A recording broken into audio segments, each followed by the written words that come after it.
हमने अपने last topic में एटम्स और इसके अलावा आइसोटोप्स को देखा।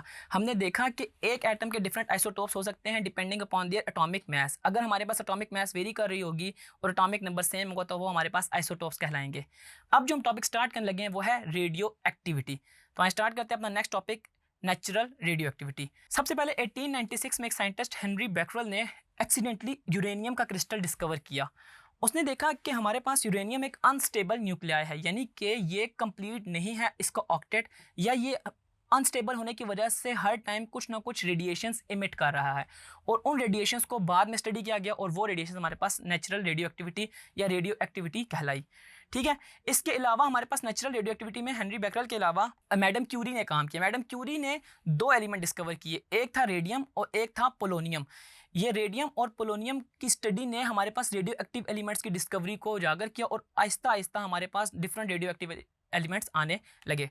ठीक है, और इसी की बेसिस पे हमारे पास रेडियो एक्टिव एलिमेंट्स की डेफिनेशन हुई कि the spontaneous emission of the radiation by unstable nuclei is called natural radioactivity. यानी कि हमारे पास जो स्पॉन्टेनियस इमिशन ऑफ रेडिएशन है ना किसी भी अनस्टेबल न्यूक्लियाई से, वो हमारे पास नेचुरल रेडियो एक्टिविटी कहला रही होती है।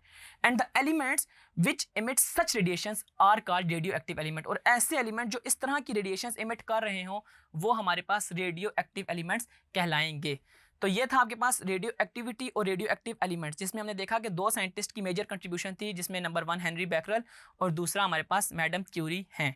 ठीक है, अब इससे ना हमें ये बात पता चली कि जब हमने उस रेडियो एक्टिव सोर्स को किसी मैग्नेटिक फील्ड के अंदर प्लेस किया तो उसने different types of radiations emit की, जो हमारे पास अल्फा रेज, बीटा रेज और गैमा रेज कहलाई।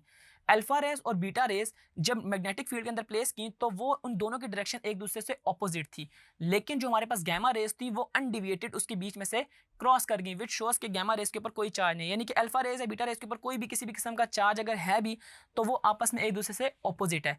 इनको हम अपने आने वाले लेक्चर्स में काफ़ी डिटेल में देख भी रहे होंगे। अगर आपके पास पेपर में क्वेश्चन आए तो आपने जस्ट रेडियो एक्टिव एलिमेंट्स की डेफिनेशन बता देनी है कि अनस्टेबल न्यूक्लियाई होता है इनका और ये हमारे पास कंटिन्यू रेडिएशंस इमिट कर रहे होते हैं। तो ये था हमारा नेचुरल रेडियो एक्टिविटी वाला टॉपिक। अभी तक के लिए इस टॉपिक में इतना ही। सी इन द नेक्स्ट वीडियो।